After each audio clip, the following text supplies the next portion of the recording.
शांति बढ़ते।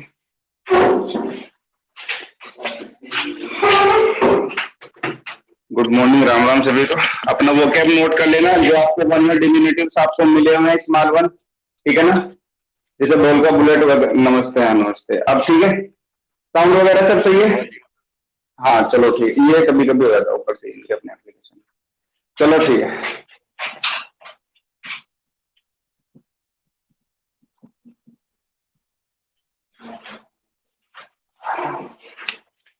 Non finite. अब जो बच्चे ऑफलाइन में फोन बंद कर ले, वो फोन से निकल जाए, ठीक है। जब जरूरत होगी जब एंटर कर जाना, जब मुझे जरूरत होगी, क्योंकि फिर तुम्हारा फोन पे ध्यान रहेगा, तुम नहीं ध्यान।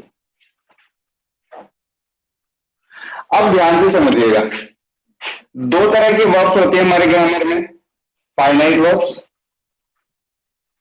और एक हमने यहाँ पे क्या लिखा हुआ है, नॉन फाइनाइट वर्ब्स। अच्छा, इन्हें पढ़ने से पहले ये जो इसमें वर्ब एक वर्ड लिखा हुआ है फाइनाइट, यदि हम इसका मीनिंग समझ जाए तो शायद हमें कहानी बिल्कुल क्लियर हो जाएगी। फाइनाइट का मतलब होता है जो सर्टेन, जिसे लिमिट में किया जा सकता हो। फाइनाइट का मतलब क्या है, दैट कैन बी लिमिटेड, जिसे लिमिट में रखा जा सकता हो। यानी कि ऐसी वर्ब होंगी जो लिमिटेड होंगी। लिमिटेड होंगी तो सीधा सा मतलब ये कि ये सारी वर्ब आपका वर्ब या सेंटेंस के सब्जेक्ट के अकॉर्डिंग चेंज हो जाती हैं, ठीक है ना। सीधी सी बात कहूं तो यही सेंटेंस में हमारी फाइनाइट वर्ब्स होती हैं जो change according tense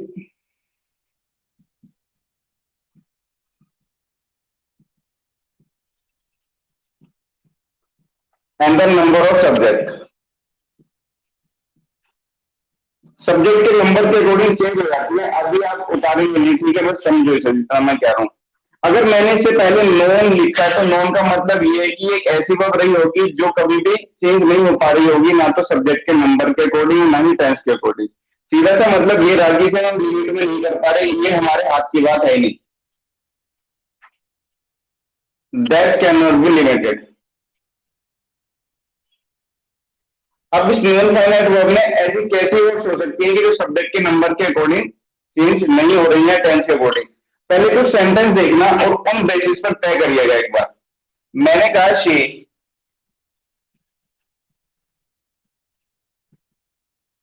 pledge cricket.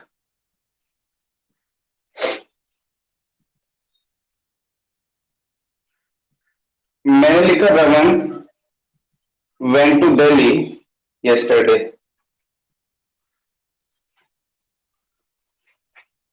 फिर मैं एक सेंटेंस और लिख देता हूं,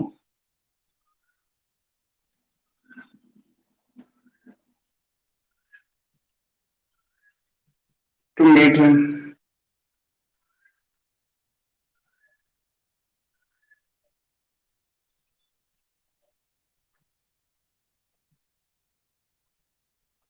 walking is good for health.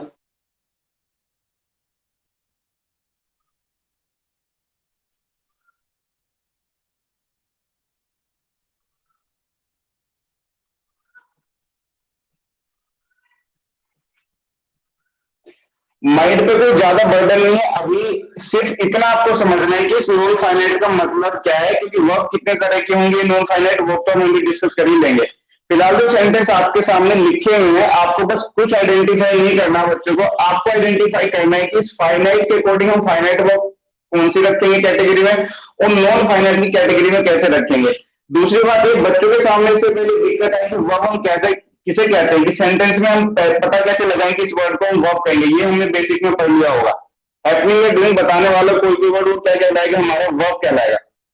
कार्य करने या होने का जिस वर्ड से पता चल रहा है वही क्या कहलाएगा, हमारा वर्ब। ये बेसिक में शुरू में इसलिए पढ़ाए गए थे ताकि हम इन्हें हाई लेवल तक लेके जा सकें, ठीक है। अब ये आपके सामने 5 सेंटेंस है, ठीक है। यदि पहले सेंटेंस में मैं बात करूं तो इस सेंटेंस में मुझे कोई भी एक बच्चे ये बताए कि इसमें फाइनाइट वर्ब है कि नॉन फाइनाइट वर्ब है। मुझे एक बार बताना मुझे। फाइनाइट का मतलब होता है लिमिटेड। लिमिटेड का मतलब जो हमारे हाथ में है, जिसे हम अपने अकॉर्डिंग चला सके, टेंस को देख के बदल सके, सब्जेक्ट के नंबर के अकॉर्डिंग देख के जिस वर्ड को बदल देंगे वो क्या कहलाएगी, हमारी फाइनाइट। क्योंकि फाइनाइट का वर्ब मतलब ही लिमिटेड होता है, जिसे लिमिट में किया जा सके, ठीक है। और जब हमने उससे पहले नॉन लिख दिया तो उसे नेगेटिव कर दिया, तो उसका नाम बदल दिया नॉन फाइनाइट। इसका मतलब ये कोई ऐसी वर्ब होगी जो ना तो सब्जेक्ट के नंबर से जिस पर कोई फर्क पड़ रहा है और ना ही टेंस से। ये तो ढूंढना है, ठीक है। तो बस मुझे पहले सेंटेंस में ये बताना है कि कौन सी वर्ब है, फाइनाइट वर्ब है या कि नॉन फाइनाइट वर्ब है। पहले वाले सेंटेंस में फाइनाइट वर्ब है। ये हमें इसलिए पता चला क्योंकि ये लिखी है सब्जेक्ट के नंबर के अकॉर्डिंग। यदि यहाँ पे प्ले लिखा हुआ होता तो हमसे प्लेस ही करते। अच्छा, ये एट्रीब्यूट होता है जिसमें नॉन फाइनाइट वर्ब में, नॉन फाइनाइट मतलब क्या कह रहा हूं, फाइनाइट वर्ब, ठीक है ना। इसका मतलब ये हमारी फाइनाइट वर्ब, हमने इसे सब्जेक्ट के नंबर के अकॉर्डिंग चेंज कर लिया, इसे हम चेंज कर सकते हैं, ठीक है ना। तो हम इसे क्या कह देंगे, फाइनाइट वर्ब, ठीक है। Raman went to Delhi yesterday, इसमें एक बार हिंट जनरल बताना, फाइनाइट वर्ब है क्या, फाइनाइट नॉन फाइनाइट तो नहीं है, क्योंकि ये टाइम के अकॉर्डिंग चेंज हो रही है, भाई टाइम के अकॉर्डिंग चेंज हो गई, ठीक है ना। ये काम भी किसमें होता है, फाइनाइट वर्ब में चेंज हो रही है, ठीक है। अब ये 3 सेंटेंस और लिखे हुए हैं, ये 3 सेंटेंस और लिखे हुए हैं। अक्सर मुझे पहले सेंटेंस में वर्ब आइडेंटिफाई करके बताइए, ये 2 ऑप्शन है, फाइनाइट और नॉन फाइनाइट। नॉन फाइनाइट कौन सी है, वर्ब तो 2 है ना, वर्ब 2 नहीं है क्या इसमें, एक वर्ब तो ये रही वन, और एक मिलना, 2 वर्ब नहीं है। अब ये भी पक्की बात है कि एक सेंटेंस में एक ही मेन वर्ब होगी, 2 तो मेन वर्ब नहीं हो सकती, तो फिर दूसरी वर्ब को क्या नाम दे, दूसरी वर्ब को क्या नाम दे, ठीक है ना। पहले तो भी नॉन फाइनाइट पर बात कर रहे हैं, उसके बाद उनके पार्ट सब पार्ट पे जाएंगे। अब यहाँ पे ध्यान से देखना, एक वर्ब ऐसी है जो सब्जेक्ट के नंबर के अकॉर्डिंग चेंज, एक ही वर्ब ऐसी है, और वो कौन सी है,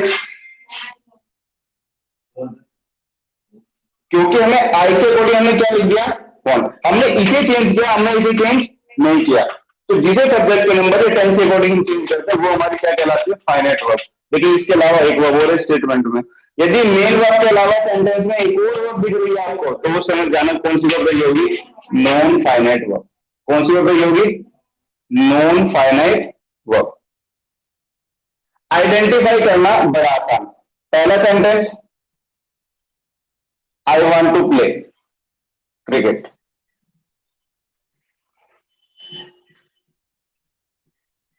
ही वांट्स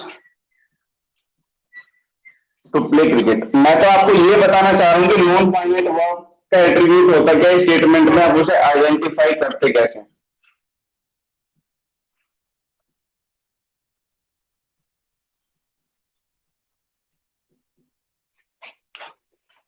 तीन सेंटेंस लिखे हुए हैं, तीनों में एक ही वर्ब चेंज हो रही है, लेकिन ये कैसे चेंज हो रही है, हर बार तीनों सेंटेंस में एक वर्ड चेंज हो रही है, लेकिन बाकी ऐसी बनी हुई है। देखो पहले सेंटेंस में वांट है, ये सब्जेक्ट के नंबर के अकॉर्डिंग, अब यहाँ पे ही के अकॉर्डिंग हमने इसे वांट कर दिया, वांटेड कर दिया हमने टेंस के अकॉर्डिंग। क्लियर होगी बात, समझ में आ गई।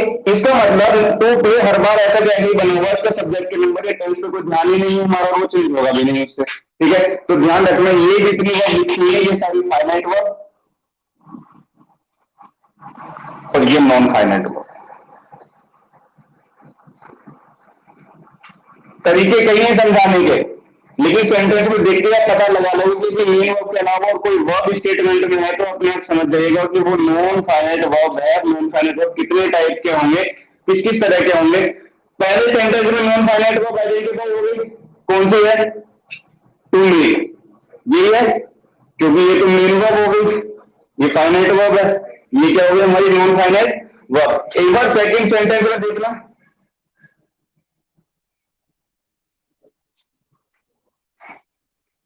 एक बार सेकंड सेंटेंस में हमको एक वर्ड ऐसा दिख रहा है जिसमें वर्ब का एट्रीब्यूट है, वर्ब का गुण है उसमें,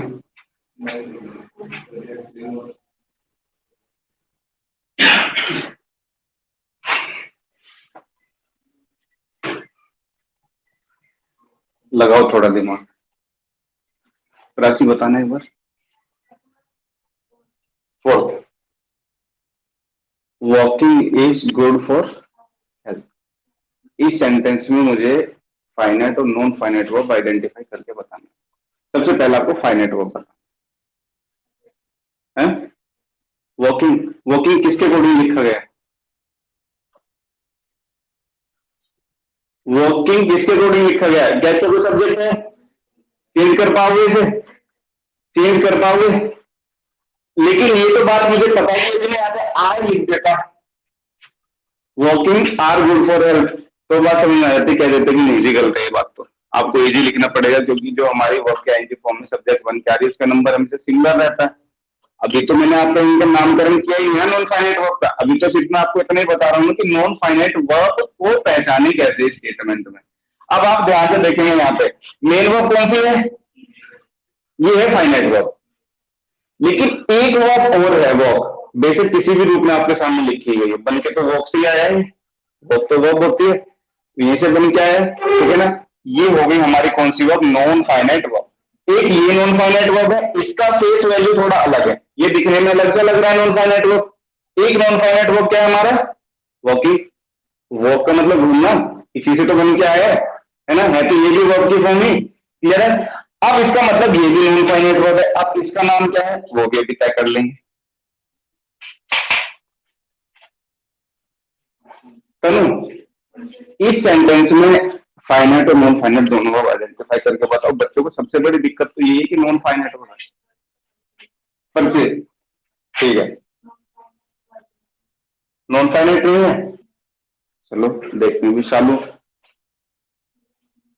नहीं है, शायद दीपांशु नहीं है, बैट बॉल बजा रहा होगा,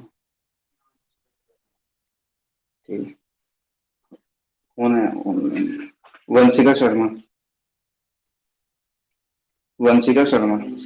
इस सेंटेंस में मुझे कोई भी एक ऐसा वर्ड बताइए जो वर्ब से रिलेटेड हो, हैपनिंग या डूइंग को बता रहा हो आपको, ठीक है। आज वंशिका शर्मा प्रेजेंट नहीं है।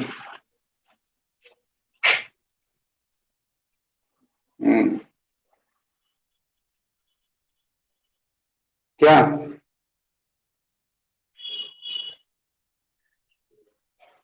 आप जल्दी याद आ गया? आधा घंटा क्लास को चला गया। डोली यादव। इस सेंटेंस में फाइनाइट और नॉन फाइनाइट वर्ब दोनों फाइंड आउट करके बताओ। ठीक है, ये टेंस के अकॉर्डिंग लिखा गया है, ठीक है। इसके अलावा और कोई भी वर्ब दिख रही है?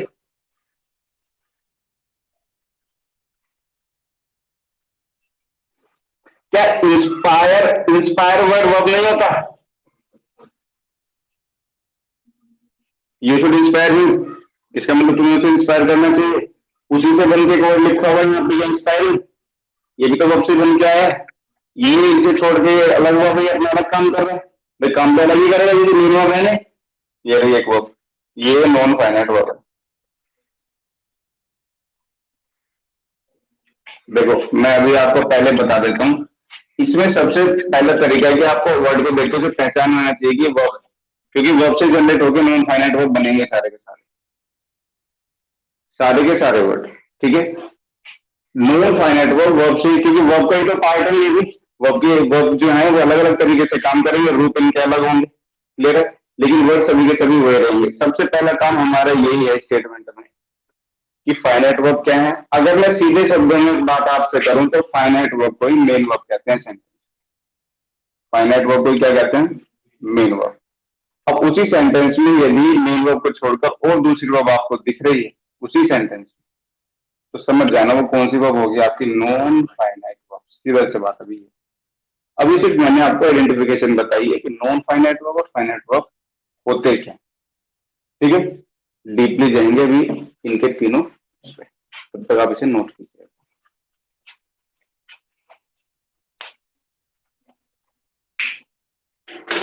हाँ वंशिका शर्मा जी बताओ, क्या समझ में नहीं है?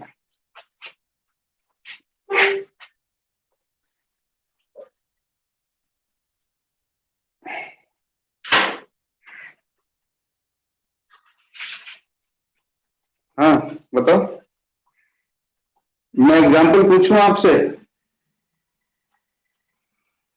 हैं? चलो तो, India is a developing country, find out करो। India is a developing country, इसमें आपको, अगर मैं फाइनाइट वर्ब कह रहा हूं तो समझाने नहीं और मैं पूछ रहा हूँ आपसे, वर्ड याद रखिए। अगर फाइनाइट किसी ने नाम रखा होगा कुछ तो सोच के नाम रखा होगा, फाइनाइट में कुछ तो नाम है ऐसा। अगर तुम्हारा नाम राम रखा है तो उनका माइंड में आया होगा राम जैसे काम करे। घर वाले तो इसलिए रखते हैं ना। अब अंग्रेजी में इंग्लिश में होते सारे नाम, रहता सब कंपनी में कोई ना कोई। अगर फाइनाइट यहाँ पे इसका मतलब रखा गया तो फाइनाइट का मतलब है दैट कैन बी लिमिटेड, जो लिमिटेड हो। लिमिटेड का मतलब यही है कि हम उसे सब्जेक्ट के नंबर के अकॉर्डिंग चेंज कर सकते हैं और वो लिमिट में कर सकते हैं। लेकिन कुछ है ये मान के चलो बिना बेल का बैल खुला घूम रहा है, ये नॉन फाइनाइट वर्ब का एट्रीब्यूट है। ना तो टाइम से इनका इफेक्ट पड़ता है ना सब्जेक्ट के नंबर से इफेक्ट पड़ता है, ये हमेशा ऐसे कैसे बने रहते हैं सेंटेंस में। अच्छा आपको बताऊं, अब एचएससी वाले बच्चों के लिए टेढ़ी बात है जो थोड़े जा रहे हैं, लेकिन जो भी सुपर टेट टेट में जो बच्चे बैठेंगे, शिक्षा मित्र वगैरह बैठेंगे, उनके लिए तो नॉन फाइनाइट वर्ब भी बहुत बड़ी बात है आइडेंटिफाई करना। वो तो इतना कुछ निकल जाते हैं कि इस सेंटेंस में नॉन फाइनाइट वर्ब बताओ।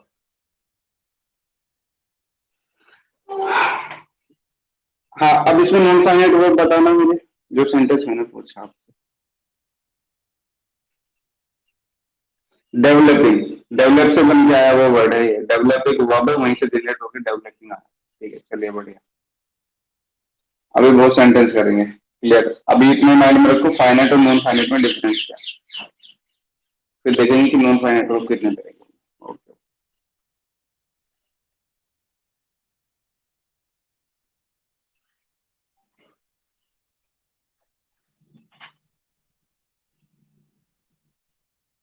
ऋतिक प्रेजेंट है ये, उठा दी, गायब भी हो गया।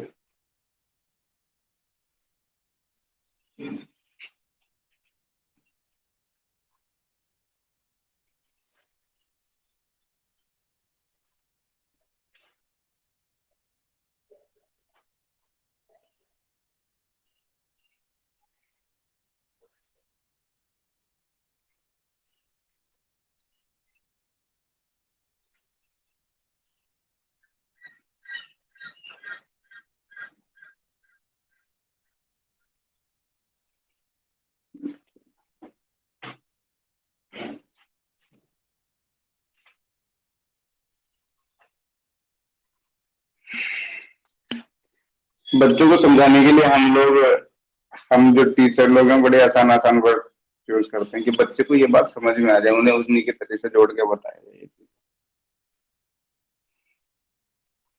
अच्छा कितने बच्चों ने नॉन फाइनाइट वर्ब और इन्फिनेटिव जो है इन्फिनेटिव को ना नी ने के रूप में पढ़ा है? जिन वर्ड के बाद में ना नी ने आते हैं वही हमारे इन्फिनेटिव है। तो इसका मतलब हमारे नाना नानी दोनों इन्फिनेटिव।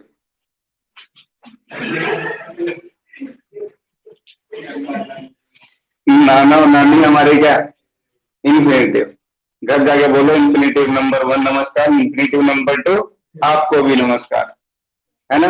और जो रातों कहानी सुनाए तो उनसे कह देना मुझे इन्फिनेटिव नंबर 3 सुना दो, क्योंकि उसमें भी नहीं आ रहा बाद में। क्योंकि कहानी के लिए मुझे माननी थी, कुछ है ना बात ऐसी। खुआने के लिए दादा मशहूर, पैसे देने के लिए पापा मशहूर, ठीक है ना, कहानी सुनाने के लिए नानी। अब तो सब उलट पलट ही हो गया, सारे नेटवर्क बिगड़ गया सभी का। अब तो अपने आप ही हो रहे हैं, जेब में लगा के चल देंगे नोट क्या बना के उसकी। अच्छा कितने लोग हैं जो फोन के पीछे पैसे लगाते हैं, उनके सबके फोन चुरेंगे एक दिन सब। बहुत बहुत से तो 500-500 के पीछे लगा के रखते हैं, ट्रांसपेरेंट कवर है, क्यों ना रहे, नोट जो दिखाना है ना। वो कान पे रहेगा फोन साहब, क्योंकि एक और स्टेशन पे बैठा है ऐसे लोग का लगा तो ट्रांसपेरेंट, वो 500 के नोट के चक्कर में ही है। 500 के चक्कर में तेरा 15-20 हजार का फोन गया। लेकिन वो बड़े तेज हैं लोग जो 1 रुपए का नोट लाते हैं पता नहीं कहां से, पहले बटुए में लगाते थे, है ना। बटुए में विजय भारती की फोटो, पैसे कम होते थे, कागज ज्यादा होते थे, ठीक है। अब सब कुछ चेंज हो गया, अब सबके पास बैंक हो गया, मोबाइल, सब काम इसी से हो जाता है। चलिए भाई ये बात अभी समझ में आई, पहला स्टेप था ये पहला स्टेप था, ठीक है। अब एक नोट बना के लिखिए कि नॉन फाइनाइट वर्ब्स 3 प्रकार की होती है। यानी कि ये जो वर्ब आप पढ़ेंगे ना मैम, ये भी 3 वर्ब्स होंगे जो मेन वर्ब के अलावा सेंटेंस में आपको दिखेंगे। तीनों में से कोई सी भी एक हो सकती है, तीनों में से कोई सी भी एक हो सकती है। एक एक करके मैंने पढ़ा।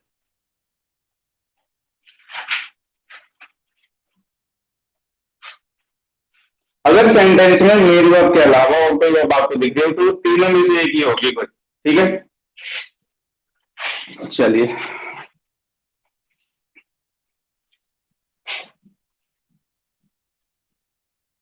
कुणाल कौन कौन सी है भाई सुनाने वाले? ये बाहर घूम रहा है मुझे लगता है, अगर छुट्टियों में जा रहे हैं, छुट्टी मनाने में। तेरे याद क्यों रहेंगे? तुझे भी ये नहीं पता कि नॉन फाइनेंस वो कौन कौन से कपिल बताए थे एक बार?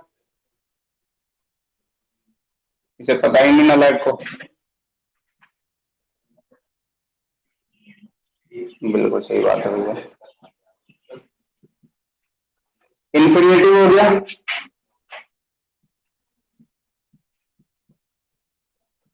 पार्टिसिपल हो गया। आवाज नहीं करो, बिल्कुल ध्यान से समझ लो। मैं पहले ही कह रहा हूं ये दिक्कत आ जाएगी बड़ी ज्यादा। पूरी ग्रामर में दो ही सबसे टेढ़े चैप्टर हैं, एक नॉन फाइनाइट वर्ब मानने के लिए जैसा, और एक एडवर्ब मानने के लिए। वरना मेरे हिसाब से तो बहुत ही आपके बेसिक वगैरह भी सही है। 3 तरह की वर्ब हो गई, नॉन फाइनाइट वर्ब, इन्फिनिटिव हो गया, पार्टिसिपल हो गया और जिरंड हो गया। बस यही चलेंगे बातें। पहले इन्फिनेटिव कंप्लीट करेंगे, फिर पार्टिसिपल कंप्लीट करेंगे और फिर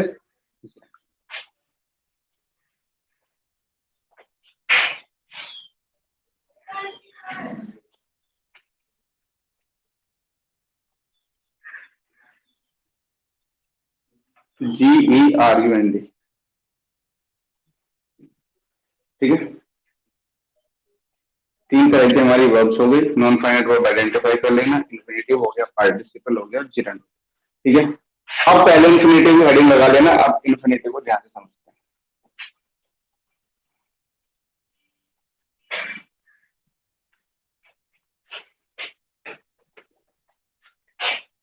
हैं। Infinitive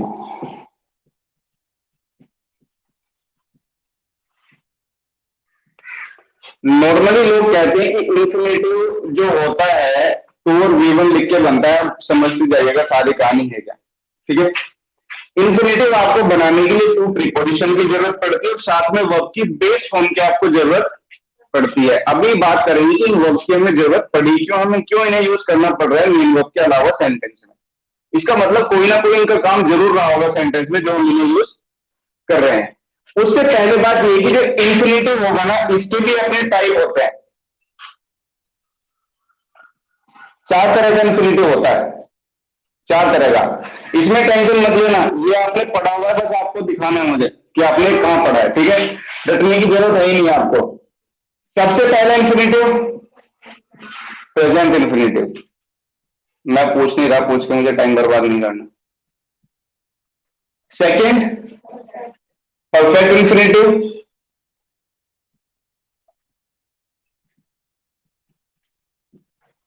third continuous infinitive. समझने वाला माइंड को बिल्कुल लेके चला जाएगा कि ये कहानी चल क्या रही है।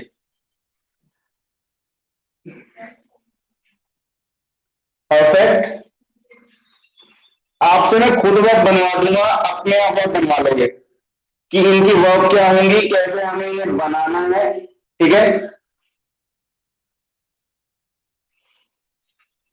जब इन्फिनेटिव लिखे ब्रैकेट में लिख लेना इन्फिनेटिव का पास में कि बेस फॉर्म का प्रयोग किया जाता है, तो उससे समझ में आ जाएगी जब भी आप इन्फिनेटिव बना रहे होंगे तो वहां पे वर्ब की बेस फॉर्म लिख की जरूर मिलेगी आपको, कोई सी भी उसमें चले जाना चारों में।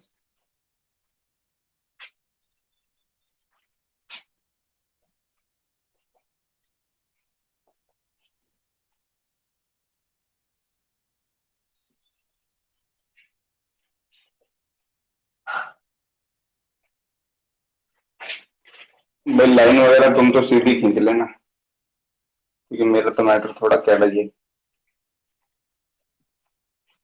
जैसे भी लिखना चाहते हो वैसे लिखना। ठीक है, ये एक्टिव वॉइस की होंगी, इस पर डिस्कशन कर लेंगे अभी। एक्टिव वॉइस का मतलब जो नॉर्मली फॉर्म्स होती है हमारी, जो नॉर्मल फॉर्म्स हम होती है, वैसे मैं आपको बनानी सिखा दूंगा। जो प्रेजेंट इंफिनिटिव होता है, जब आपसे कोई वर्ब की फॉर्म पूछता है नॉर्मली, तो आप जो वर्ब की फॉर्म बताते हैं कभी कभी वो पैसिव नहीं बताते, नॉर्मल फॉर्म बताते हो, वो एक्टिव फॉर्म ही होती है। ठीक है, तो जो इंफिनिटिव होता है वो बनता है टू लगा के और V1। ये जो V1 हम यहाँ पे लिख रहे हैं दरअसल ये वर्ब की बेस फॉर्म है, ध्यान रखिएगा। जैसे मैंने यहाँ पे टू मीट लिखा था ना, टू यहाँ पे लिखा और वर्ब की फॉर्म मैंने मीट लिखी, तो फर्स्ट फॉर्म नहीं थी, बेस फॉर्म थी। कौन सी फॉर्म थी? बेस फॉर्म, ध्यान रखिएगा। टू प्लस V1, मैं यहाँ पे ब्रैकेट में बी लगा देता हूँ, समझ में आ जाएगी आपकी बात की, बेस फॉर्म है। परफेक्ट इंफिनिटिव की जो फॉर्म होती है वो बनती है टू हैव, क्योंकि जब भी आप परफेक्ट फॉर्म लगाएंगे इसका मतलब ये आप हैव या हैव वर्ब का यूज जरूर करेंगे। भाई हैव या हैव आपकी हेल्प करेगी परफेक्ट फॉर्म बताने में। ठीक है, और यहाँ पे वर्ब की कौन सी फॉर्म लिख देंगे? हैव। जहां पे भी आपने परफेक्ट वर्ड बोल दिया ग्रामर में, परफेक्ट का मतलब है काम खत्म। परफेक्ट का मतलब क्या है? परफेक्ट टेंस बोल दिया तो वर्ब की थर्ड फॉर्म पक्का होनी चाहिए वहां पे। जहां भी परफेक्ट बोल दिया वहां पे वर्ब की थर्ड फॉर्म। कॉन्टिन्यूअस इंफिनिटिव जब आप बनाएंगे तो आप कैसे बनाएंगे? टू बी और आईएनजी मैंने आपको बताया था, वन फर्स्ट फॉर्म लिखी होती है, लेकिन बेस फॉर्म में आईएनजी लगाने से आईएनजी फॉर्म जनरेट होती है। ठीक है, perfect continuous to have been और वर्ब की आईएनजी फॉर्म। बच्चों को लग रहा होगा ये हम नई चीज पढ़ रहे हैं, तुम अपने आप को हनुमान मान के चलो, तुम्हें तुम्हारी शक्तियां याद दिलानी है मुझे। ठीक है, मैंने आपसे पहले कहा था जो एक एक दिन आप पढ़ रहे हो ना, वो एक एक दिन आपका प्लस होता जा रहा है आने वाले टाइम के लिए। वो सब आपने पढ़ चुके हैं, अब आप तैयार हैं जिन्होंने वर्ब्स पढ़ ली। ठीक है, ये इनकी एक्टिव वॉइस है। जब इसका पैसिव बनाएंगे तो हम क्या करेंगे? टू बी और वर्ब की थर्ड फॉर्म। जब इसका पैसिव हम बनाएंगे टू हैव बीन और वर्ब की थर्ड फॉर्म। यहां पैसिव नहीं बनते, इनकी सिर्फ एक्टिव फॉर्म से होती है।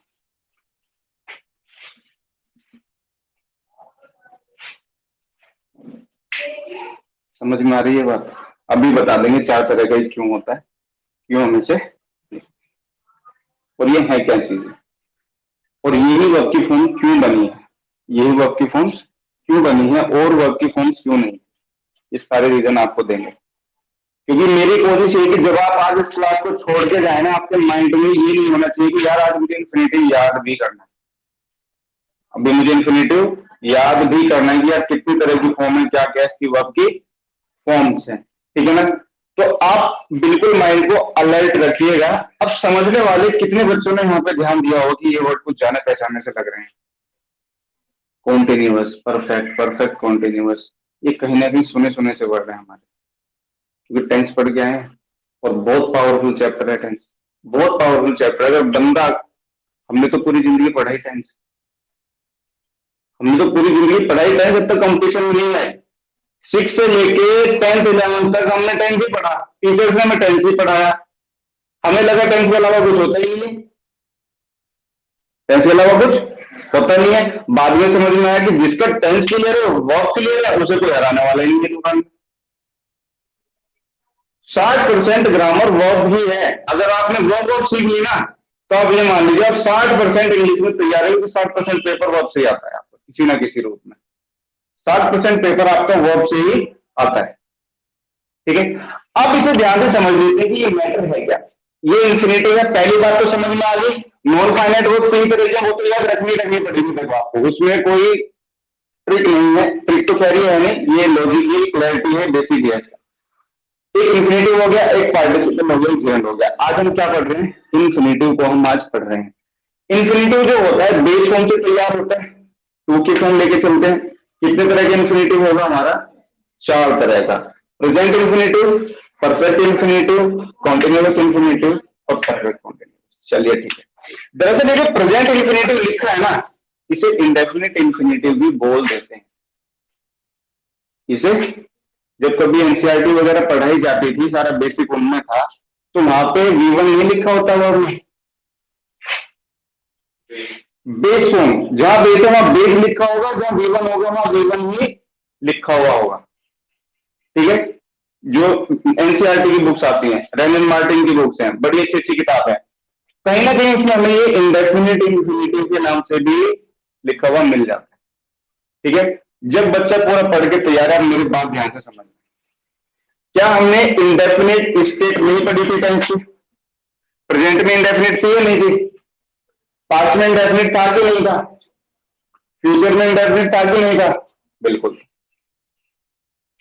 ये भी नहीं है, बाकी सारे कॉन्टिन्यूअस था, तीनों टाइम में था, प्रेजेंट में भी, पास्ट में भी और फ्यूचर में भी। परफेक्ट था, परफेक्ट कॉन्टिन्यूअस भी, कुछ भी नहीं है, ये वही चारों स्टेट हैं जो आपने पढ़ी थी। लेकिन अब अंतर क्या हो गया था, उन चारों स्टेट को आप as a main verb use कर रहे थे पहले sentence, as a main verb. लेकिन अब ये मेन वर्ब नहीं होंगी, ये मेन वर्ब के अलावा वहां पे सेंटेंस में आपको यूज होके मिलेंगे, और इससे पहले आपको टू लिखा हुआ मिलेगा। क्या लिखा हुआ मिलेगा? टू। वर्ब की फॉर्म जनरेट कैसे होंगी? कोई से भी टाइम के आप चार स्टेट लिख लीजिए, टेंस में पढ़ाई गई ना, तो इंडेफिनिट, कॉन्टिन्यूअस, परफेक्ट और perfect continuous.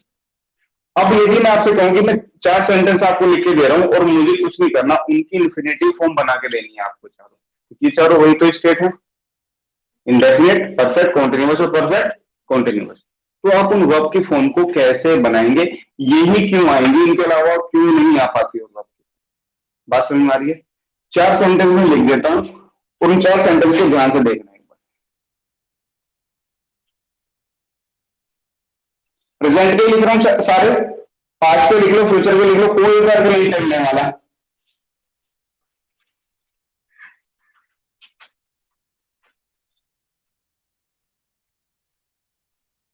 He is writing well, third ध्यान से देखना,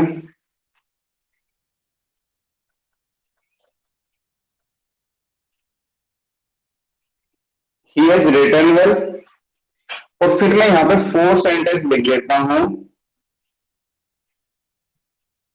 ही has been writing well for 2 hours, for 2 hours। कितनी स्टेट है ये? चार। चार अवस्था है सेंटेंस की जो टेंस में हमने पढ़ी। ये मेन वर्ब की तरह यूज हो रहे हैं भाई, कॉन्टिन्यूअस ऐसे लिखा जाता है मेन वर्ब की फॉर्म में, क्लियर होगी बात? इंडेफिनिट ऐसे लिखा जाता है प्रेजेंट में, परफेक्ट ऐसे लिखा जाता है थर्ड फॉर्म, और परफेक्ट कॉन्टिन्यूअस हैज बीन और वर्ब की आईएनजी फॉर्म ऐसे लिखा जाता है। अब मैं आपसे कहना चाहता हूं सभी से कि ये जो वर्ब की फॉर्म है, इंडेफिनिट, कॉन्टिन्यूअस, परफेक्ट और परफेक्ट कॉन्टिन्यूअस, आपको कुछ नहीं करना, आपको इनका इन्फिनेटिव बनाना है इन्हीं स्टेट का। करना क्या है कि ये जितनी भी स्टेट है, जो भी वर्ब की फॉर्म इसमें यूज हो रही है, उससे पहले आपको क्या लगा देना है? टू। क्योंकि जिस वर्ब से पहले टू लग गया सेंटेंस में, लिखी होगी वो मेन वर्ब नहीं होगी सेंटेंस की, इतना जरूर ध्यान रख लीजिए। सेंटेंस में जिस वर्ब से पहले टू लिखा हुआ मिल जाएगा वो कभी मेन वर्ब नहीं होगी। इसका मतलब कुछ तो चेंज आएगा उसमें, कुछ तो चेंज आएगा। अब इसे बनाएंगे कैसे? उसे बनाने के लिए मैंने आपको एक कहानी बताई है कि इन्फिनिटिव होने से किस फॉर्म से तैयार होता है? Base form. किससे तैयार होगा? बेस फॉर्म से। एक बार सबके फटाफट मैसेज करो मुझे, सिर्फ इसका इन्फिनेटिव बना के दिखा दो। इंडेफिनिट स्टेट है ना ये, इसे बोलते हैं प्रेजेंट। क्या बोलते हैं? इंडेफिनिट स्टेट को इन्फिनेटिव में प्रेजेंट इन्फिनेटिव के नाम से एड्रेस कर दिया जाता है। ठीक है, एक बार मुझे बस इसका इन्फिनेटिव लगा के बता दो, इससे पहले टू, फिर किस फॉर्म में लिखा जाएगा? मैसेज करो एक बार जल्दी से।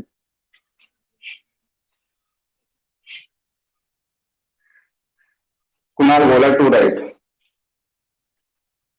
To. Lalita Yadav to write, to write. Neha Yadav to right.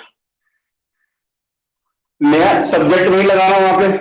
अब मैं कह रहा हूँ non finite verb, he to write में लिखा जाएगा, सब्जेक्ट नहीं लगाना, तो वर्ब को अलग से लिख के बताना है मुझे। ठीक है, क्योंकि जैसे सब्जेक्ट है तो मेन वर्ब तो उसके साथ चाहिए हमें। लेकिन फिलहाल अभी मैं आपसे ये कहना चाह रहा हूँ, चार स्टेट है, मुझे ये फॉर्म सारी इन्फिनिटिव में चाहिए, और फिर इनसे मैच करना कि वही फॉर्म बनकर तैयार हो रही है, ऐसे कैसे। क्योंकि यहाँ पे जो वर्ब लिखी गई है जगह पे कोई ना कोई वर्ब होगी, वर्ब होगी ना इनकी जगह पे, तो वो वर्ब मैंने आपको लिख के दे दिया वहां पे। आपको इस स्टेट का आपको क्या बनाना है, इन्फिनेटिव बनाना। मोहित एक बार पहले का इसका इन्फिनेटिव लगा के बता, यदि मुझे इसका इन्फिनेटिव बनाना होता तो टू लगाना होता तो कैसे लिखा जाता? टू राइट, वो बाकी छोड़ दो, वर्ब वर्ब पे रहने दे। राइट वर्ब है, जब मैं इससे पहले टू लगा दूंगा तो क्या राइट लिख पाऊंगा, क्योंकि वो तो बेस फॉर्म नहीं है। क्या मैं रिटर्न लिख पाऊंगा, क्या मैं रोट लिख पाऊंगा, नहीं लिख पाऊंगा। तो क्या लिखा जाएगा फिर, टू राइट। राइट होती है बेस फॉर्म, राइट से ही बन के आया ये, राइट एक वर्ड है उसी से बन के आया। तो यानी कि जब मुझे इसका इंफिनेटिव बनाना था तो मैंने क्या लिखना पड़ा मुझे, टू राइट, टू V1 बोलते हैं आप जिसे। ये कंडीशन अप्लाई होती है सिर्फ किसमें, इंडेफिनिट स्टेट में, जिसे हम क्या बोल देते हैं, प्रेजेंट इंफिनिटिव। क्या बोल देते हैं, ये वो चारों स्टेट ही हैं जो आपने पढ़ी है सेंटेंसेस में, इंडेफिनिट, कॉन्टिन्यूअस, परफेक्ट, कॉन्टिन्यूअस और परफेक्ट। देखो टू और V1 बेस फॉर्म यही था, बन गया, क्लियर है। नेक्स्ट क्या है हमारा, परफेक्ट है। परफेक्ट में हैव या हैव का फॉर्म चाहिए कि नहीं चाहिए, इन्फिनेटिव बनाओगे जब उसका, अगर मान लिया मुझे इसका इन्फिनेटिव बनाना होगा परफेक्ट का, तो मैं क्या करूंगा, हैज और थर्ड फॉर्म, वर्ब की फॉर्म तो यही यूज हुई है इसमें, वर्ब की फॉर्म तो यही यूज हुई है, तो मैं क्या करूंगा, टू लिखूंगा। जैसे ही मैं टू लिख दूंगा यहाँ पर, अब ये जो हैज है ये टू के किसमें आ जाएगा, तो बेस फॉर्म में, किसमें आ जाएगा, बेस क्या होता है, हैज होगा, हैव होता है, ये पहले पढ़ाया गया था, हैव से बन के आया। क्या लिख दूंगा मैं यहाँ पे, हैव, और क्योंकि परफेक्ट टेंस है तो कौन सी फॉर्म आ जाएगी वर्ब की, थर्ड फॉर्म। देखना परफेक्ट में कुछ ऐसे बन रहा है, टू हैव थर्ड फॉर्म, बन गया, क्लियर है। कॉन्टिन्यूअस पे आने पर ये वर्ब की फॉर्म है, इज एम आर और आई की फॉर्म लिखते हैं, इसका मुझे इन्फिनिटिव बनाओ। देखो जब इसका इन्फिनिटिव बनाओगे तो टू लगाओगे इससे पहले, नहीं टू लगाओगे, ये जो इसकी फॉर्म है इसका बेस फॉर्म लिखना पड़ेगा। इस कहां से बन के आता है, बी से, कहां से बन के आता है, बी से। क्या लिख दिया यहाँ पे, बी, और वो आईएनजी में रह जाएगा। देखना कॉन्टिन्यूअस में कुछ ऐसी फॉर्म बन रही है, टू बी और की बेस फॉर्म में आएंगे, ये क्लियर है, कोई दिक्कत यहाँ तक। परफेक्ट कॉन्टिन्यूअस और लिखा हुआ, उसमें हैज बीन वर्किंग लिखा हुआ है, यानी हैज बीन आईएनजी फॉर्म, उसका एक बार इन्फिनिटिव फॉर्म जनरेट करिए, टू लगाइए इससे पहले। जब टू लिखोगे तो ये हैज टू के बेस फॉर्म में आएगा कि नहीं आएगा, क्योंकि बेस फॉर्म आनी चाहिए, तो के बाद जब इन्फिनिटिव बनाओगे तो क्या लिखोगे यहाँ पर, हैव बीन, ऐसा कैसे ही रहेगा, और क्या लिख लोगे, ये तो मैंने आपको बनाने से सिखा दिया, ठीक है। ये चारों ही स्टेट है। यदि कभी आपसे कोई कहने लगे कि भैया परफेक्ट इंफिनिटिव की मुझे फॉर्म बता दीजिए, होता क्या है परफेक्ट इंफिनिटिव, वर्ब की फॉर्म क्या है, तो माइंड में तुरंत परफेक्ट सेंटेंस पे चले जाना कि हैव और थर्ड फॉर्म लिखी जाती है, कि हैव थर्ड फॉर्म से पहले मैं टू लगा दूं तो इंफिनिटिव बनेगा, परफेक्ट बन जाएगा, तो वो हैव टू के अपना किस में आ जाएगा, हैव में, बेस फॉर्म में। तो ये कुछ भी नहीं थे, जो चारों हमने इंफिनिटिव पढ़े हैं ये वर्ब की कौन सी फॉर्म है, ये स्टेट है चारों, जो हम सेंटेंस में कहीं ना कहीं पढ़ के आ चुके हैं। बस अब अंतर इतनी है कि ये चारों स्टेट आपको मेन वर्ब के रूप में नहीं मिलेंगी जैसे यहाँ पे, इनके अलावा एक वर्ब मिलेगी, फिर ये अदर जगह पे आपको मिलने वाली होंगी। पहले कंडीशन, मुझे सब एक बार ये बताओ, समझ में आगे बात कि इन्फिनेटिव कितने तरह का होता है, इसमें कोई डाउट तो नहीं है किसी को।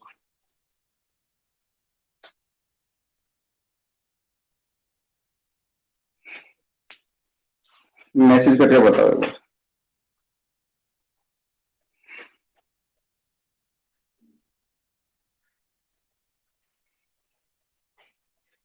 हाँ जी।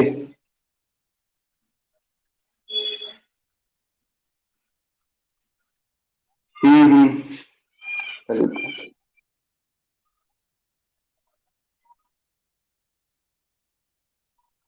बिल्कुल, बिल्कुल, अगर आप डीपली जाएंगे तो वो इन्फिनेटिव ही है, यूज वहां पे ट्रांजिटिव वर्ब, यूज का मतलब है वहां पे to have a habit, to have a habit, समझ में आ गई बात। यूज टू और बेस फॉर्म तो इसलिए पढ़ा दिया जाता है ताकि बच्चे को आसान लगे कि यूज टू के बाद बेस फॉर्म लिख देंगे। यदि डीपली टीचर पढ़ाए और डीपली जाए उसमें तो फायदे में तो वो मेन वर्ब ही है यूज, उसके बाद इन्फिनेटिव लिखा हुआ है वो, ठीक है।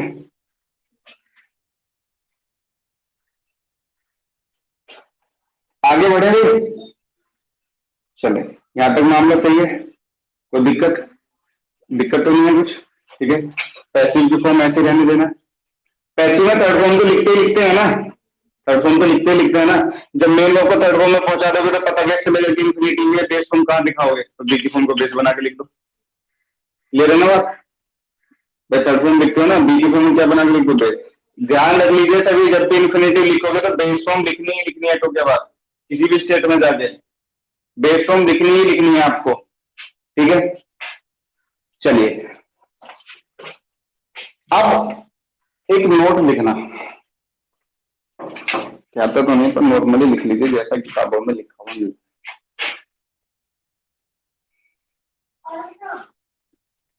इंफिनिटिव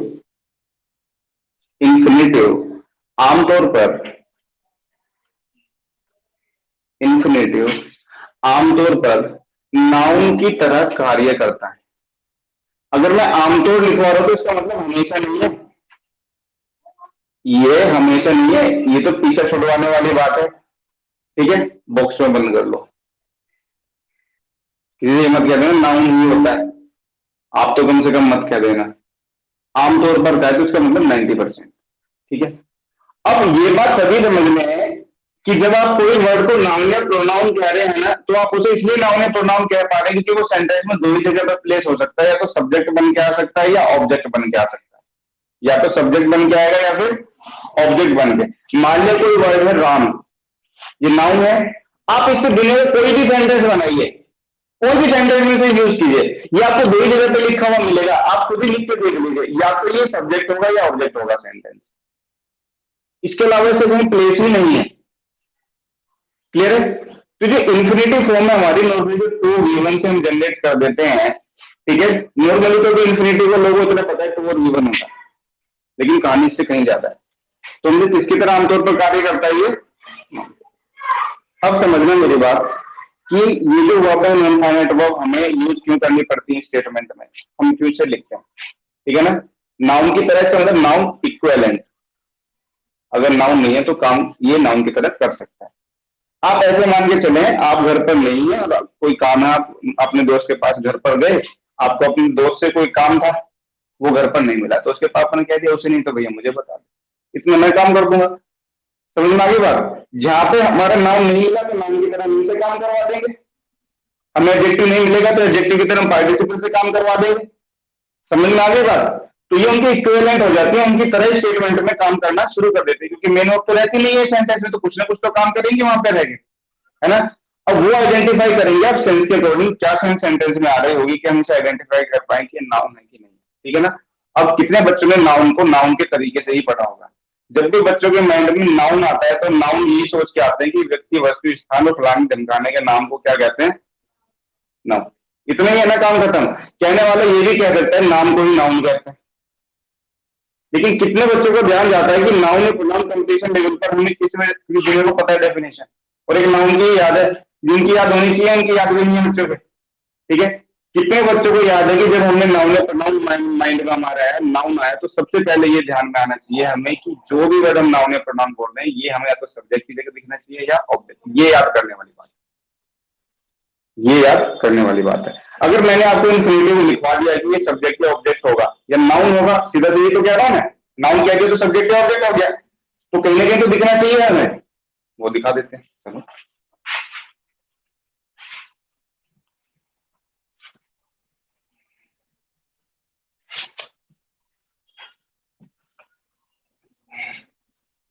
देखो, सब्जेक्ट मैं आपको पढ़ा चुका हूं कि सब्जेक्ट निकालते कैसे हैं। आपको लगा एग्जाम में सब्जेक्ट रामश्याम निकलवाएगा, इन्हें निकलवाएगा। ऑब्जेक्ट पढ़ा चुका हूं आपको कि ऑब्जेक्ट का मतलब क्या होता है, कैसे आइडेंटिफाई करते हैं, ठीक है ना। तो देखो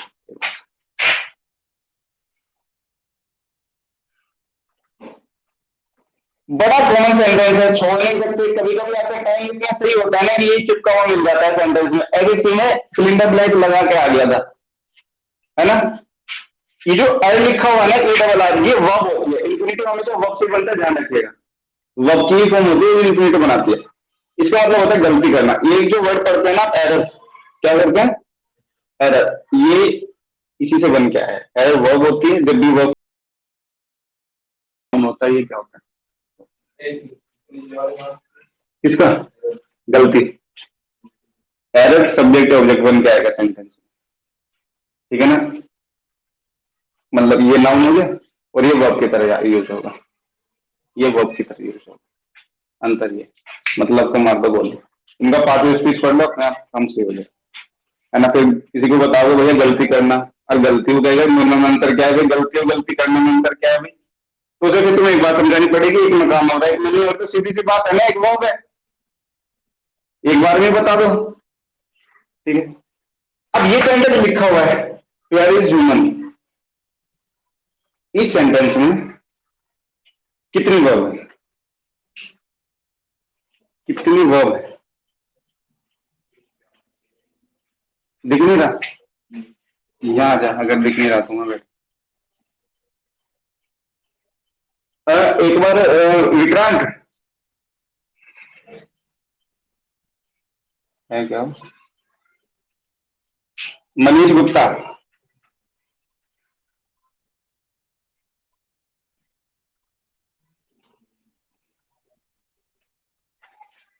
सारे गए वो।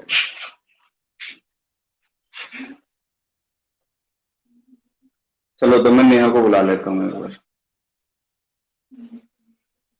मनीष,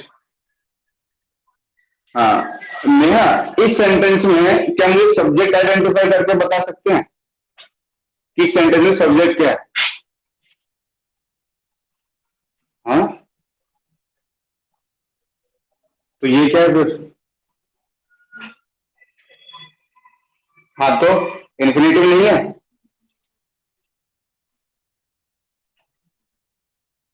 तो अभी तो मैंने लिखा है कि इन्फिनेटिव नाउन की तरह कार्य भी करता है।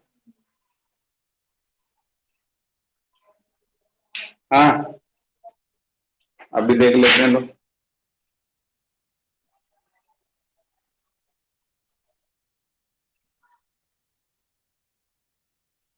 अगर तुम लोग हिंदी भी नहीं निकालोगे ना तो भी सब कुछ करके आ जाओगे, क्योंकि स्ट्रक्चर ही ऐसा है इंग्लिश लैंग्वेज का, इतना शार्प स्ट्रक्चर है, बिल्कुल समझ जाओगे। आपको पता है कि ये तो वर्ब से लगा हुआ है, देखो अब ये तो आपको पता लगाना पड़ेगा कि वर्ब कौन से किस वर्ड को वर्ब कहते हैं। अब या तो पढ़ो कहीं से, ठीक है ना, या देखो समझो, कुछ भी करो, वर्ड का तो पहचानना आपको है कि वर्ब ही है, ठीक है ना? अब मान लिया मैं टू लगा दूं और यहाँ पे डेली लिख दूं, और आप मेरी छाती पे चढ़ गए, ये भी इन्फिनेटिव है कि टू लगा दिया आपने इससे पहले, तो वो तो इन्फिनेटिव नहीं है, वर्ब से पहले लगेगा तो इन्फिनेटिव बनेगा। नेहा आप बताना एक बार।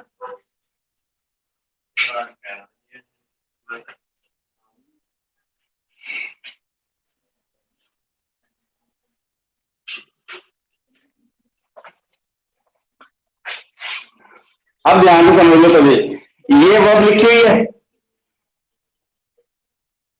ठीक है ना? ये सब्जेक्ट है स्टेटमेंट का। एक बड़ी अच्छी सी कहावत होती है कि गलती करना इंसान का स्वभाव है और माफी देना भगवान का, ठीक है ना? उसी को शॉर्ट फॉर्म में ऐसे लिख दिया जाता है, it is human to act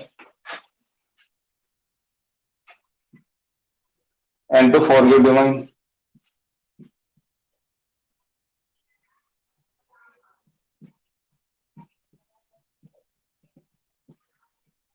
divine, ठीक है ना? ये सीधा सा मतलब है इसका, ठीक है ना?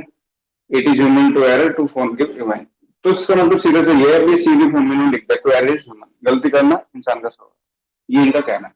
अब इस सेंटेंस में जो टू लिखा हुआ है ना, ये हमारी इंफिनिटिव फॉर्म में जो नाउन की तरह काम कर रही है स्टेटमेंट में, और यही क्या है हमारा यहाँ पे सब्जेक्ट, यही क्या है हमारे यहाँ पर सब्जेक्ट है, ठीक है ना? तो इस सब्जेक्ट के रूप में नाउन नहीं होगा, प्रोनाउन तो ऐसे शक्ल के होते नहीं है, होता है ये, वो तो दिखने में समझ में आ जाते हैं, वो तो अच्छे सोने सुथरे रहते हैं वो तो। अब रिवर्स क्या आ जाए सेंटेंस पे, यहाँ भी तो इन्फिनेटिव लिखे हुए हैं, यहाँ भी तो इन्फिनेटिव लिखे हुए हैं, ये जो पहला इन्फिनेटिव लिखा हुआ है ये है नाउन, ये दूसरा लिखा हुआ है ये भी क्या है? नाउन, ठीक है? पहले वाला इन्फिनेटिव किस रूप में लिखा हुआ है? सब्जेक्ट के रूप में। दूसरे वाला इन्फिनेटिव आपको पता है वर्ब टू बी की फॉर्म मेन वर्ब है, ये कॉम्प्लीमेंट के रूप में लिखा हुआ है। दिमाग ही नहीं लगाना था। जब पता चल ही गया कि बी की फॉर्म जब मेन वर्ब होती है तो उसके बाद कॉम्प्लीमेंट ही लिखे जाते हैं। उसके बाद क्या लिखे जाते हैं? कॉम्प्लीमेंट ही। लो लिख दिया कॉम्प्लीमेंट बी की फॉर्म के बाद। नाम तो कर देता है ना कॉम्प्लीमेंट का काम, तो ये यहाँ पे सब्जेक्ट का काम भी कर गया और कॉम्प्लीमेंट का। सबसे पहली कहानी है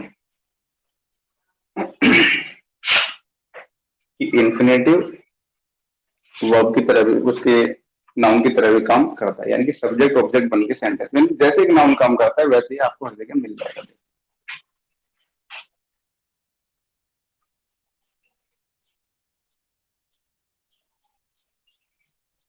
अभी बहुत कुछ आइडेंटिफाई करवाना है। तो ये कॉमन सी बात समझ में आई है नाउन को लेकर। ये मैंने बेसिक से बता दिया इसका हल्का सा, ठीक है ना। जब ये सब हो जाए तो हेडिंग लगा लेना present infinitive. Present infinitive to V1 किस सेंस में लिखा जाता है सेंटेंस में, क्या क्या बताने के लिए हम टू और V1 को लिखते हैं कभी कभी सेंटेंस में।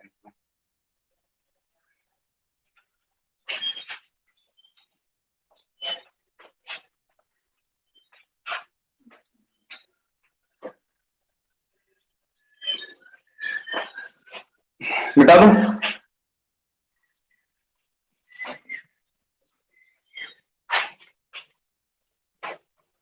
पहले हेडिंग लगा लेना प्रेजेंट इंफिनिटिव। इंफिनिटिव के चार पार्ट थे, सबसे पहला था present infinitive.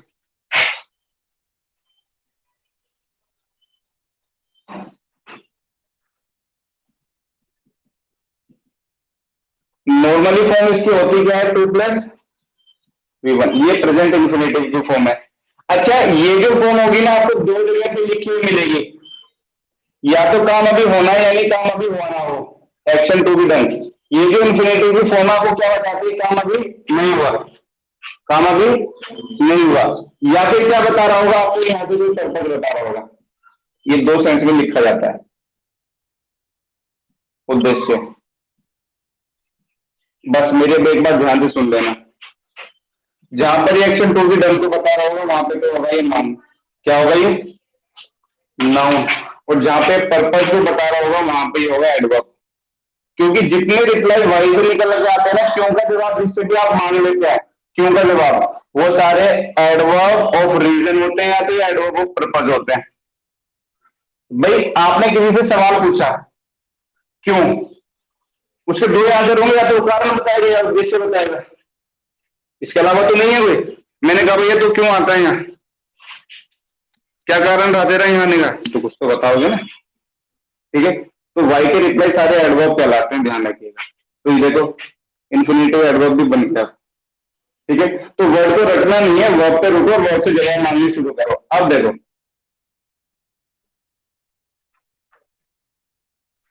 I want to go to Delhi. चलिए, I want to go to Delhi.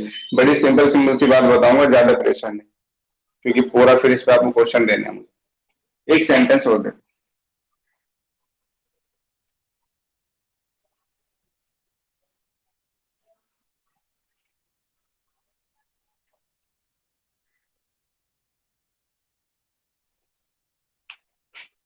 I came to Delhi to meet my uncle.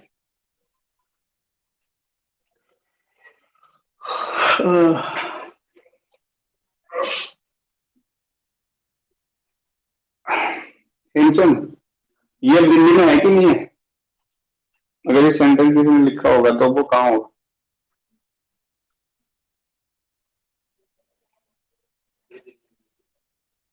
छोटी तो नहीं है? पक्की बात है? वही छोड़ दिया अभी है।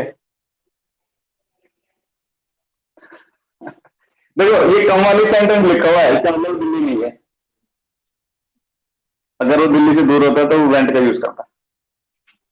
समझ आ गई बात? दोनों सेंटेंस भी कहते हैं। अब यहाँ पे ध्यान से समझ लो, नॉन फाइनाइट वर्ब यानी कि इन्फिनिटिव लिखा हुआ है प्रेजेंट दोनों उसमें। एक तो टू गो लिखा हुआ है और एक टू मीट लिखा हुआ है। To go to meet. अब इन दोनों सेंस में से ही है वो कोई सा, ठीक है। पहले मैंने कहा आई वॉन्ट और मैं इतना कह के रुक गया, इससे आपको क्या जवाब मिला आगे? अगला जो वर्ड आया वांट के बाद इससे क्या जवाब मिला? मैंने कहा आई वॉन्ट। आपने क्या पूछा होगा? क्या ये पूछा होगा ना? और किसी भी वर्ब से क्या क्या जवाब या इसको का जवाब ये ऑब्जेक्टिव होते हैं, ये तो हमने ऑब्जेक्टिव में पढ़ा था। सभी स्टूडेंट से कह रहा हूं, सेंटेंस को पढ़ने का सबसे बढ़िया तरीका है कि वर्ब पे जाकर रुक जाओ। किस पे? वर्ब अपने आप जवाब देगी कि अगला वर्ड किस वर्ड की सेंस है, लैंग्वेज है। एक एक वर्ड अपने आप बता देगा कि किस चीज का रिप्लाई, जिसका रिप्लाई है उसका नामकरण कर दो, ठीक है। भैया जिसने गोली मारी है डकैत, जो टॉपर हो गया विद्वान, जो नदी पार कर गया वो स्विमर। जब देख के कह देते हो सभी को, पहले काम करेगा उसके बाद नामकरण करोगे। आपको क्या पता, हमने तय था देखा, मुझे स्विमर कह दिया, हमने ऐसा काम करता हुआ मिला ही। अरे ना भाई स्विमर नहीं है तो हलवाई है। तुझे कैसे पता? हमने हलवाई के काम पर देखा। समझ में आ गया? जैसा काम वैसा ही नाम, ऐसा होना चाहिए। लोग कहते हैं जैसा नाम वैसा काम, उल्टा उल्टा। देखो आई वॉन्ट व्हाट, दिल्ली जाना, क्या वो चला गया दिल्ली? मैं दिल्ली जाना चाहता हूं, क्या मैं चला गया? ये काम मैंने कर दिया जाने का? नहीं किया। Action to be done. Action to be done का मतलब हिंदी में लिख लेना, कार्य होना है या होना था, अभी हुआ नहीं है। कार्य होना है या कार्य होना था।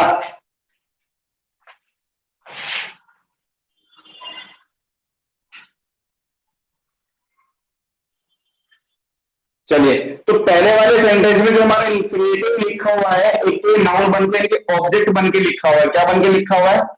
ऑब्जेक्ट बन के, ठीक है ना। अब जब ये ऑब्जेक्ट होगा तो मेरी समझ में आ गया नाउन ही है, नाउन के काम होते हैं, तो नाउन की तरह ही काम कर रहा है। दूसरी बात, काम अभी हुआ नहीं तो किस सेंस में लिखा हुआ है यहाँ पर? Action to be done. सबसे आसान तरीका। अब इस पे आ जाए एक बार, आप जब इसे पढ़ेंगे आई केम। अच्छा पहले तो एक बात बताओ, वर्ब से देखो कितने जवाब मिलेंगे आपको, सारे के सारे। आई केम, ये जवाब किसका है? कहा कहा? वेयर का रिप्लाई है ना ये। वेयर के रिप्लाई के अलग मीनिंग होंगे, आप पढ़ोगे सभी, ठीक है ना। फिर आगे बढ़े, क्यों? क्यों भाई तू दिल्ली आया, क्यों आया? तो जवाब ऑप्शन तो मिल रहे हैं सारे। ये पर्पज है उसका। ये जो इन्फिनिटी यहाँ पे लिखा हुआ है टू मिनट, ये हमें क्या बता रहा है? पर्पज। अच्छा अब ये यहाँ पे नाउन है ही नहीं, अब ना तो ये सब्जेक्ट है ना ये यहाँ पे ऑब्जेक्ट है। अब ये हमें रीजन दे रहा है, ठीक है। अब रीजन दे रहा है तो ये एडवर्ब है। अब रीजन दे रहा है तो एडवर्ब।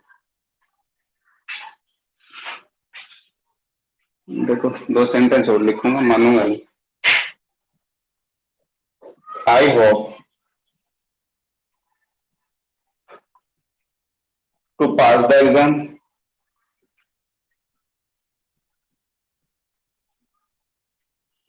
आई चीटेड।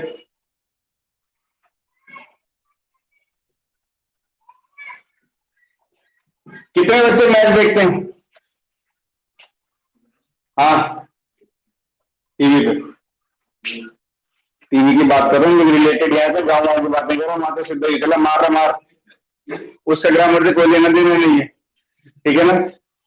मुझे उड़ा दे उड़ा दे। अगर एक बार विचार आउट हो गया गलती से तो उसको पूरी जिंदगी को मरणासन स्थिति में कर देगी जनता। अब ध्यान से बताना, जब कोई बैट्समैन आने वाला होता है, मान लिया सचिन और सहवाग बैटिंग कर रहे हैं, राहुल द्रविड़ लक्ष्मण, ये लिस्ट दिखाई जाए आपको, है ना, और इंग्लिश में लिखा जाए इसे। आईपीएल का, ये आईपीएल में बहुत ज्यादा लिखा हुआ होता है, येट टू बैट। क्या लिखा जाता है? Yet to bat. Yet word हमने कहां पे पढ़ा? एडवर्ब में, एडवर्ब के रूप में प्रेजेंट परफेक्ट में। येट नॉन असर्टिव वर्ड होता है, मतलब कि अभी काम उसमें हुआ नहीं होता।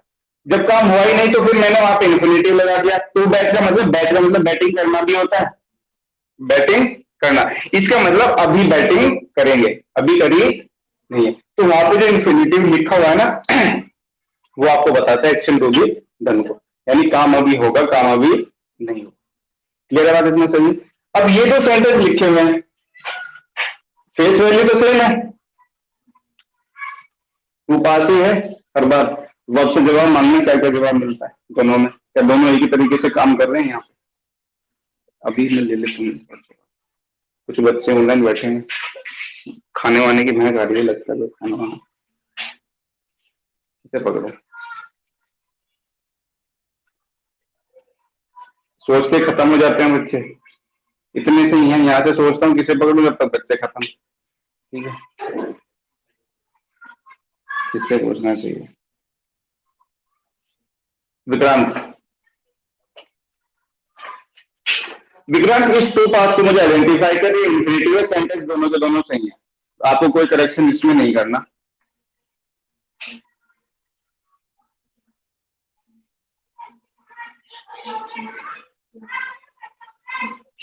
ये लगता है ही नहीं लाइन पे। ललिता यादव बताओ। हाँ,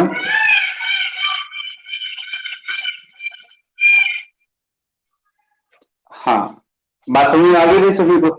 अभी तो इतनी बात कर रहे हैं जितनी लिखवाई गई है, उससे ज्यादा तो बात की नहीं है, और इतनी ही करेंगे। ठीक है, मैंने कहा आई होप व्हाट, क्या भैया पास हो जाऊं एग्जाम में? क्या हो गया पास? नहीं हुआ, अभी काम होना है, एक्शन टू बी डन।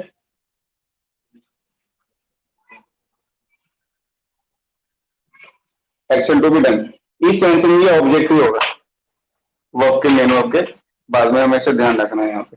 वैसे नॉर्मली इतना ध्यान रखना कि जब भी आप इसे लिखते हो यहाँ पे सेंटेंस में, तो एक्शन टू बी डन को ये ज्यादा शो करता है। आई चीटेड, चीटेड का मतलब नकल करी थी मैंने, क्या पर्पज था नकल करने का? इसमें वाक्य का रिप्लाई तो है नहीं, है ना?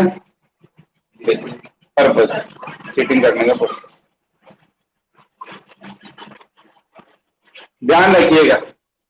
ठीक है, बिल्कुल ध्यान रखना कि जो इन्फिनिटिव है आपका, प्रेजेंट इन्फिनिटिव अभी जो आप लिख रहे हैं, फॉर्म आपने याद कर लिया उसकी, इसका मतलब एक्शन टू बी डन या पर्पज को वहां पे आपको डिनोट करेगा, या तो पर्पज बताएगा या काम अभी होना बाकी बता दें।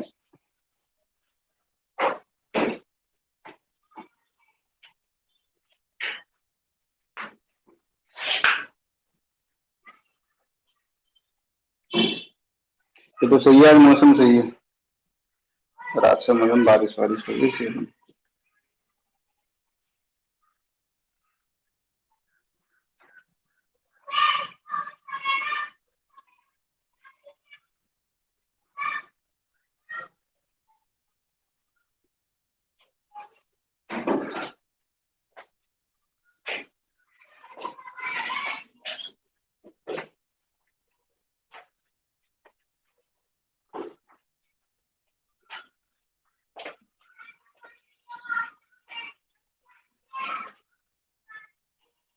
चिंता नहीं करना, पूरे चारों इन्फिनिटी पढ़ाने के बाद सेंटेंस यहीं पे करवाऊंगा, फिर पेपर मिल जाएगा फोर इन्फिनिटी होने के बाद।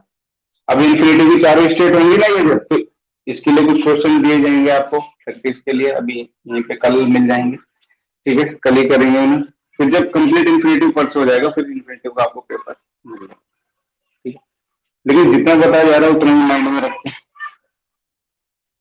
अब क्लास होती है तो मैं सर से पूछता हूँ। अच्छा अच्छा, अगर मैं रिवाइज करवाना चाहूँ तो ध्यान रहेगा?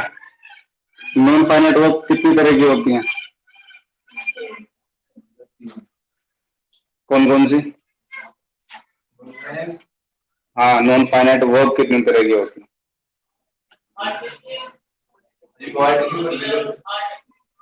इन्फिनिटिव। आज हमने क्या पढ़ा? इन्फिनिटिव। इन्फिनिटिव कितने तरह का होता है?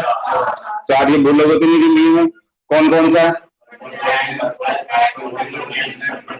वही चारों स्टेट जो आप पढ़ रहे थे, कहीं तो नहीं है? वर्ब की फॉर्म याद हो जाएंगी, बस टू लगा देना है स्टेट से पहले, बेस फॉर्म से उनकी वर्ब की फॉर्म अपना तैयार कर देना अपने आप। ठीक है ना? याद करके भी नहीं जाओगे एग्जाम में, अपना एग्जाम में कामयाब हुई तो अपना वर्ब की फॉर्म तैयार कर ले, कामयाब हुई है। ठीक है, क्योंकि एक एक दो दो सेकंड का टाइम है आपके पास, एक एक सेकंड कीमती है वहां पे। कुछ सेंटेंस ऐसे आएंगे कि दो दो सेकंड में निकल जाएंगे, एक सेकंड में टिक कर दोगे आप, एक एक सेकंड में, सिर्फ किससे? वर्ब को आइडेंटिफाई करने मात्र से। आगे पर वहां पे आपको हिंदी निकालने की जरूरत ही नहीं है। ठीक है, और जरूरत हमें पड़ेगी भी नहीं, कॉन्टेक्स्ट की सारी बातें। चलो ठीक है भाई, मिलते हैं कल अपने सेशन पे। पढ़ो तब तक आराम से इसे, जितना पढ़ाया गया। हाँ जी। कौन सा? पास्ता। तो मुझे बात बता, ये नाउन की तरह काम कर गया? नाउन की तरह कंप्लीट नाउन तो नहीं है तो ये वर्ब ही। तो वर्ब में जो अपना एट्रीब्यूट है पहला वो तो रखेगा ही। इंफिनिटिव बेशक बन गया, ट्रांजिटिव है तो लिखा तो जाएगा ऑब्जेक्ट इसका, ये ऑब्जेक्ट किसी का ही है तो ऐसे तो है तो ये वर्ब।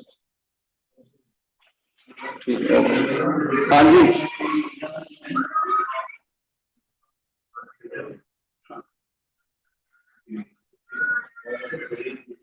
फ्रेट्रिसाइड, हाँ।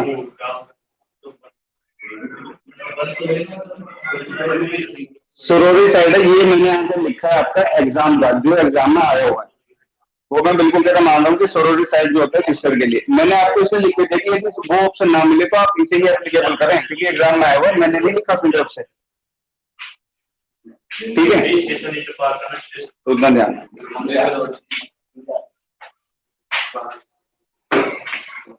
चलो, नमस्ते।